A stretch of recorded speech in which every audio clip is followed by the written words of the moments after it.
Continuación del Santo Evangelio según San Mateo, capítulo 8, versículos del 23 al 27. En aquel tiempo, habiendo subido Jesús a una barca, siguiéronle sus discípulos. Y he aquí que se levantó en el mar una gran tormenta, de tal modo que la barca era cubierta por las olas. Él, sin embargo, dormía. Entonces, acercándosele sus discípulos, le despertaron diciendo: Señor, sálvanos, que perecemos. Y Jesús les dijo: Hombres de poca fe, ¿por qué teméis? Y levantándose entonces, mandó a los vientos y al mar, y volvió a reinar la calma. Entonces todos los que presentes se hallaban quedaron llenos de admiración y decían entre sí: ¿Quién es este a quien el mar y los vientos obedecen? Esta es una lectura bíblica que corresponde al cuarto domingo después de Epifanía. Y en esta ocasión vamos a ver la oración de los discípulos. Primero, sus defectos. Segundo, sus cualidades. Del libro Suma de Predicadores del Padre Grenet. Ya estáis enterados de lo que la tempestad de que nos habla el Evangelio de este día representa.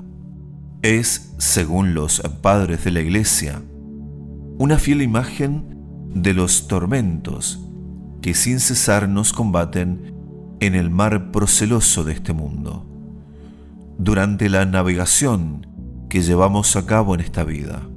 Tormentas que amenazan una vez nuestro cuerpo a causa de los 1000 accidentes y enfermedades de todas clases, y otras veces nuestra alma a causa de las tristezas, tentaciones y seducciones de la naturaleza. Pues, ¿qué hacer al vernos en semejantes peligros? El ejemplo que nos dan los discípulos del Señor en un trance parecido nos lo indica. Como ellos hicieron, no hay más remedio que recurrir a Jesús, supremo dominador de todas las tempestades, e implorar su auxilio.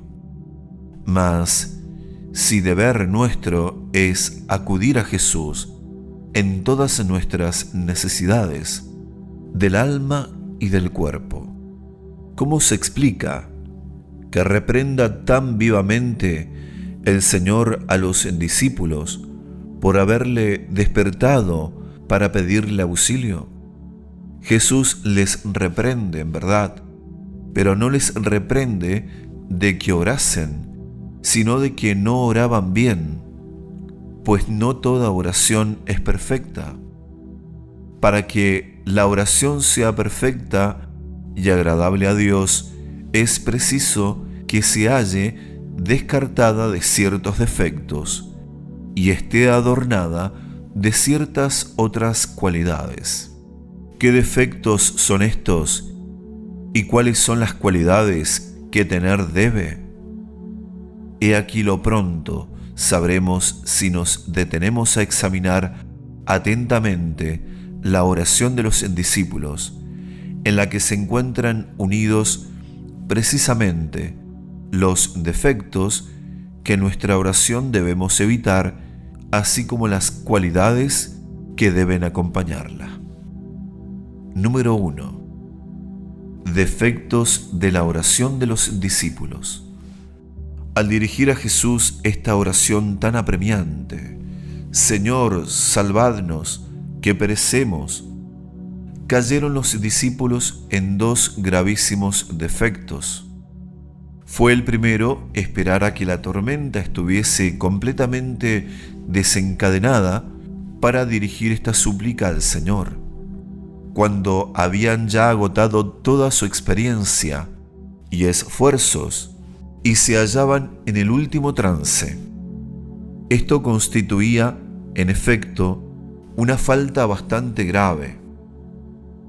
La demora que tuvieron en dirigir su súplica a Jesús procedía de una exagerada confianza en su saber y entender propios que se figuraban ser los bastantes eficaces para dominar la tempestad y salir ilesos de aquel peligro.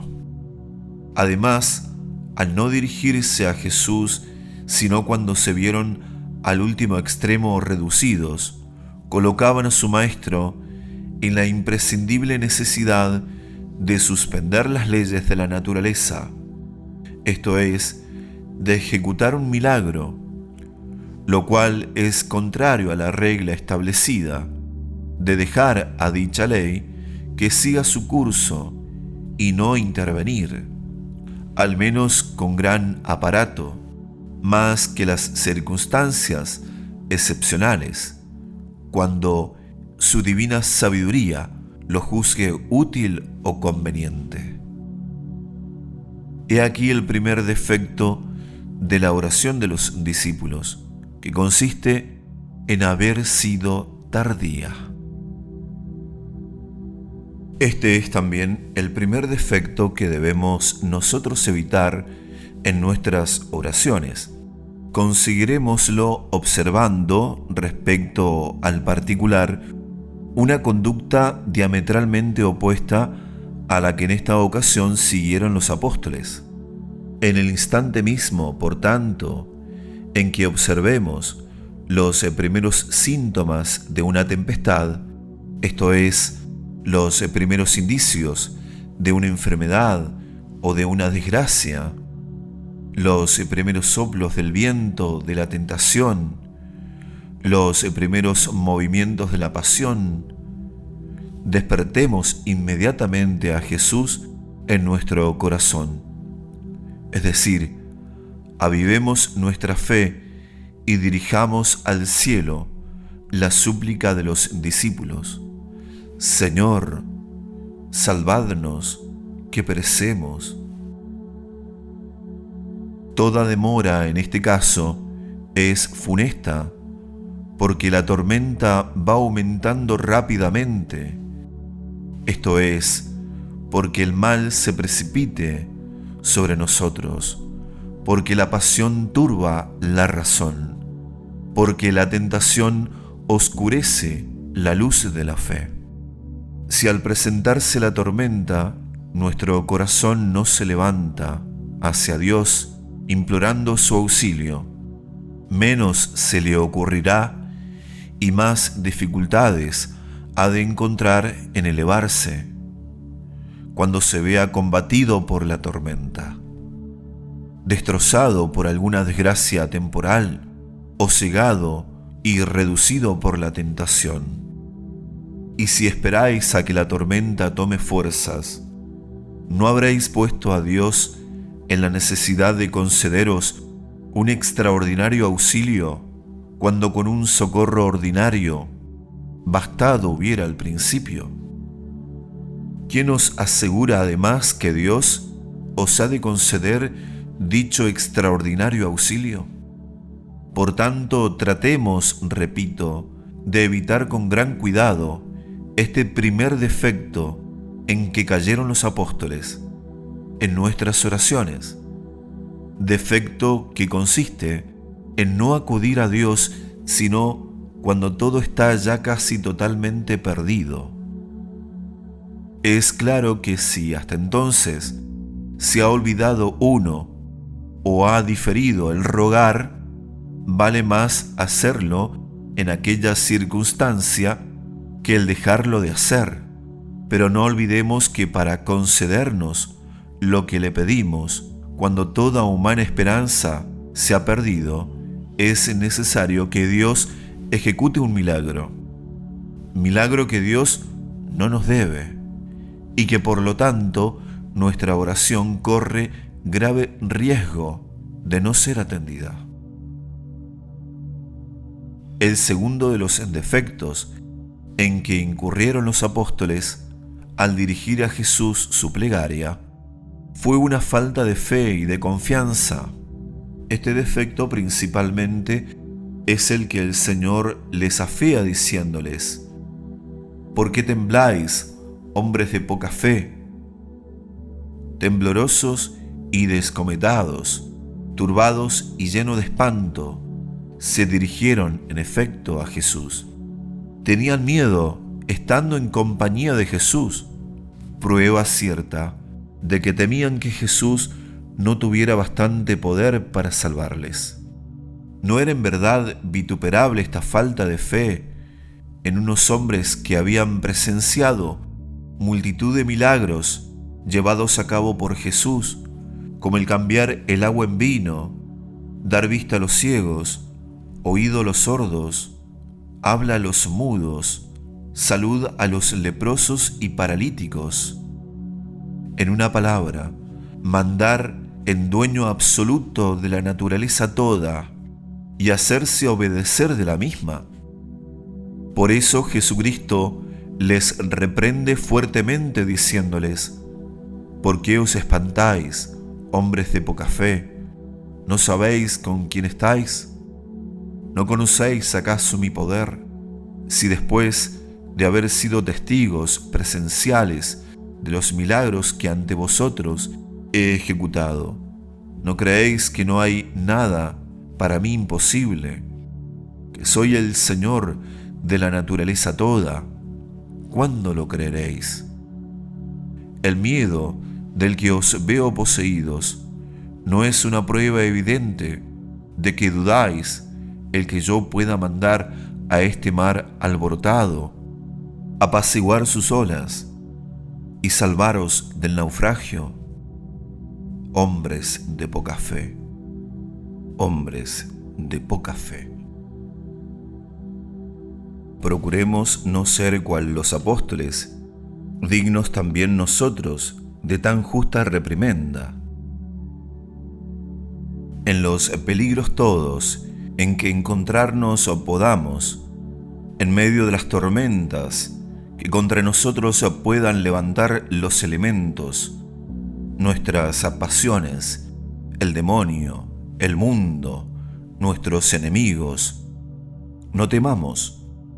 Recordemos en primer lugar que Dios es el soberano Señor de todas las cosas y las rige y gobierna a su placer, y por lo tanto que todo lo que nos sucede es porque lo dispone y quiere así, y después que es infinitamente bueno, que nos ha creado para ser felices, y por lo tanto que únicamente desea nuestro bien. Dios es infinitamente poderoso, Dios es infinitamente bueno. He aquí los dos pensamientos que deben ocupar nuestro corazón cuando a Él nos dirigimos para pedirle socorro. Si tales son nuestros sentimientos, serán en primer lugar uno de los más agradables homenajes que a Dios podemos tributar. Pues en esto es Dios a nosotros semejante. No es insensible al bien que de Él se piensa. ¿Y qué puede uno pensar que le honre más, sino que es infinitamente bueno y poderoso? Dios, por tanto, estará en este caso favorablemente dispuesto para escuchar nuestra plegaria.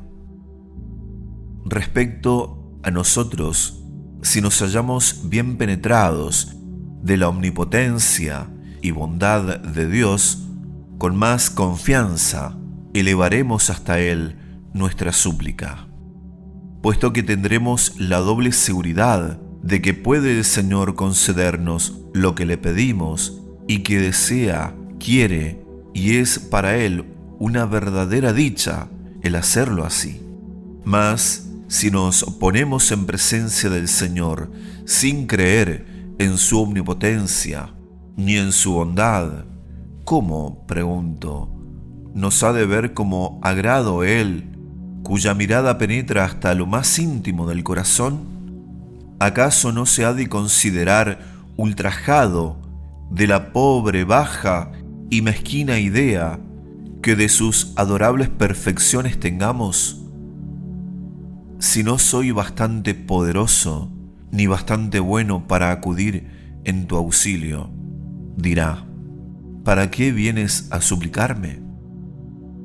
Además, en este caso, sería nuestra oración fría y lánguida. Poner en duda el poder o la buena voluntad de la persona a quien pedimos nos auxilie o socorre ha de paralizar necesariamente las palabras en nuestros propios labios. Poner en duda el poder o la buena voluntad de la persona a quien pedimos nos auxilie o socorra ha de paralizar necesariamente las palabras en nuestros propios labios. Para evitar, por nuestra parte, una reprensión semejante a la que Jesús dirigió a sus discípulos, tengamos una grande y profunda fe en la omnipotencia e infinita bondad de Dios, y en las tormentas todas de la vida, en lugar de turbarnos y de no acudir a Dios sino en el último extremo, principiemos al contrario por dirigirnos a Él con la firme persuasión y confianza de que puede y quiere salvarnos. Después de esto, hagamos de nuestra parte cuanto la prudencia y energía aconsejan, pues Dios desea que nos ayudemos algo nosotros mismos y casi siempre se sirve de nuestros propios esfuerzos para salvarnos. De modo que si no ponemos nada de nuestra parte, faltará, en cierto modo, el instrumento natural del que, para salvarnos, se sirve en su divina providencia.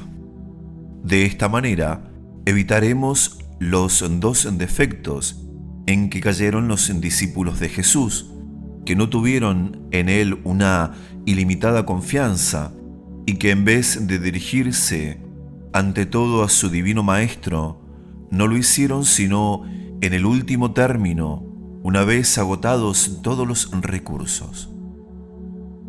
La oración de los apóstoles, si bien es verdad llena de efectos, estuvo en cambio adornada de grandes cualidades y tan excelentes que superaron los defectos, puesto que Jesús accedió a sus ruegos. Estas cualidades son las que vamos a examinar ahora, para tratar de que entren a formar parte de nuestra oración, puesto que ya vamos a desterrar de la misma los defectos de que os acabo de hablar. Número 2. Cualidades de la oración de los discípulos. La que a primera vista resaltan en dicha oración son dos principalmente, al igual que los defectos que Jesús reprendió tan severamente. Y lo que no es menos extraño, viene a ser dichas cualidades el reverso de la medalla de los defectos citados, lo cual explica que neutralizarán en el corazón de Jesús y que borrarán por completo en el mismo el mal efecto que no pudieron menos de producir los defectos antes citados. Estas cualidades son un vivo sentimiento de la necesidad en que se encontraban los discípulos de ser auxiliados y una vehemencia extremada en solicitar la ayuda de su divino Maestro. En verdad que los discípulos, al principiar la tormenta, tuvieron más confianza en su habilidad como marineros que en el poder de Jesús. Por eso lucharon primeramente ellos solos contra la impetuosidad de los vientos y el furor de las olas, sin dirigirse para nada a Jesús. Mas al fin, cuando se convencieron que ni su valor ni sus esfuerzos eran capaces de salvarles del naufragio, entonces vuelven sus ojos a Jesús como última esperanza de salvación.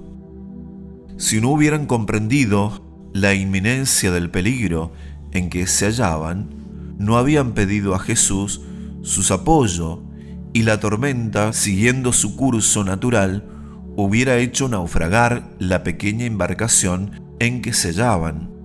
Pero el conocimiento que tenían del mar, como marineros que eran, les dio a conocer que necesariamente perecían si no venía en su auxilio un socorro supremo. Y esto les hizo arrojarse a los pies de Jesús, implorando su protección.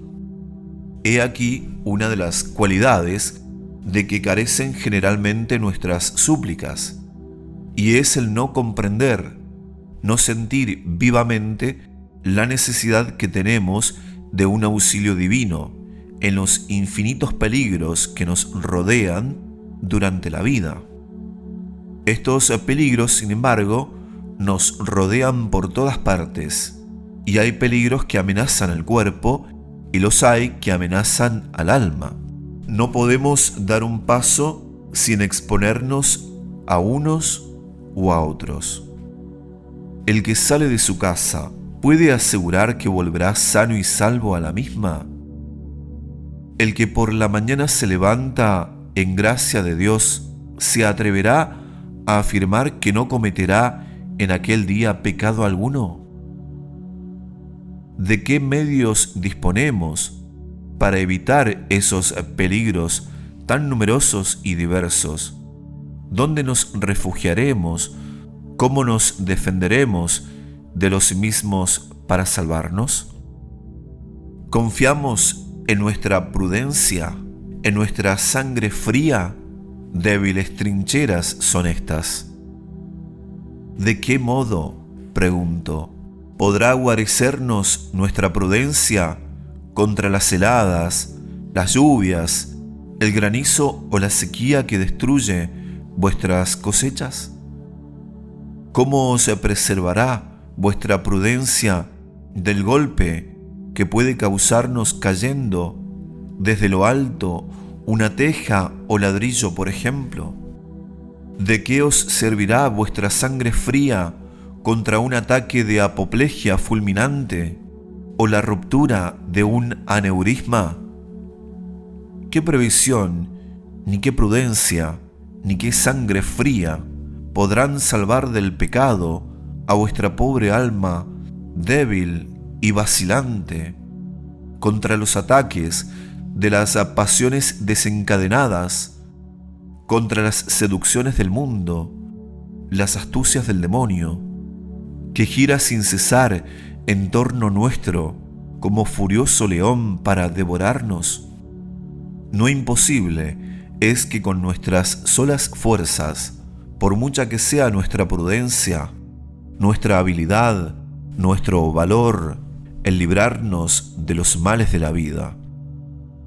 Tan evidente debe ser esta verdad para nosotros, tanto por la experiencia de cada día, cuanto por haberlo declarado así el mismo Dios, que por medio de su profeta David ha dicho: si el Señor no custodia la ciudad, inútilmente velarán los que la guardan.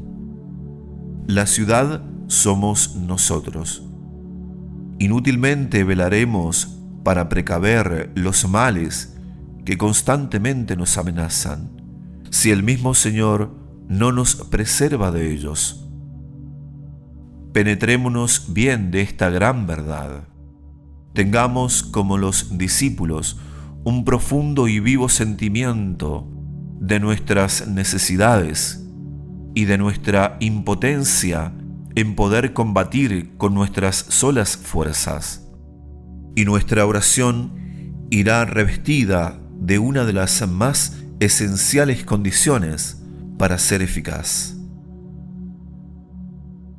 Otra de las condiciones de eficacia que hallamos en la oración de los discípulos es que se deriva de la que de tratar acabamos, en la que consiste en el ardor y vehemencia con que se dirigieron a Jesús. Esta vehemencia se descubre desde luego en la forma misma de su súplica. «Señor, salvadnos, que perecemos», exclamaron pocas palabras, pero elocuentes y llenas de energía. No se detienen a explicar detenidamente a Jesús el modo como se levantó el huracán y se desencadenó la tormenta, hasta el punto de que amenazaba con zozobrar su barca y hacerles perder toda esperanza de evitar un naufragio. Una sola cosa embarga su imaginación y su voz descubre el estado de su ánimo, y es que Jesús les salve. «Salvadnos, porque perecemos». ¿Nos dirigimos nosotros con igual vehemencia a Dios en nuestras necesidades? ¿Son acaso estas palabras las que eleva hasta el trono del Altísimo la juventud en las tempestades de la carne? ¿Es acaso este el grito de la virilidad en las tormentas de la ambición? ¿Son estas las palabras de la vejez en la tempestad de la desilusión? ¿Es este el grito que sale de nuestro pecho en nuestras desgracias de familia y calamidades públicas? «Salvadnos, que perecemos». Si pudiera penetrar uno en lo íntimo de los corazones, apenas podría descubrir lo que de Dios deseamos alcanzar. Tan frías son nuestras oraciones. Cuando oramos, dice San Juan Crisóstomo, lo hacemos con mucha tibieza y como con temor de no alcanzar lo que deseamos. Nada de fe en nuestras oraciones, se descubre ningún fervor. Permanecemos en la oración como ociosos, que nada tienen que pedir, nada que desear. La tibieza en la oración es causa más bien para que Dios con nosotros se irrite, que motivo para aplacarle. ¿Os encontráis acaso tan fríos cuando os halláis en presencia de un príncipe, de un magistrado, bien sea para pedir justicia, bien para solicitar una gracia, o para justificaros de alguna prevención que tengan respecto a vosotros? Todo en nuestra persona parece como que habla en dichos casos. Todo nuestro ser acciona entonces, y tenéis razón de obrar de ese modo, pues por poco que vuestra voz languidezca, en vez de obtener lo que pretendéis, se os rechazará con desdén. Pero ¿qué proporción hay, decidme, y puede haber entre un príncipe de la tierra y el soberano Señor del universo, entre lo que podéis esperar de los hombres y lo que temer debéis de la justicia de Dios? Conclusión.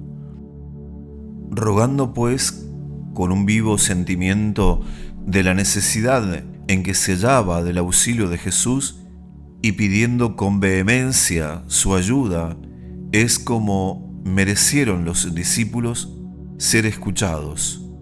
Dícese que Jesús, después de reprenderles por su poca fe, levantándose, ordenó a los vientos y el mar, y se calmaron. Así es que a pesar de la tardanza con que acudieron a Jesús y la poca confianza con que al mismo se dirigieron, no dejó de escucharles. «Cállate, cálmate».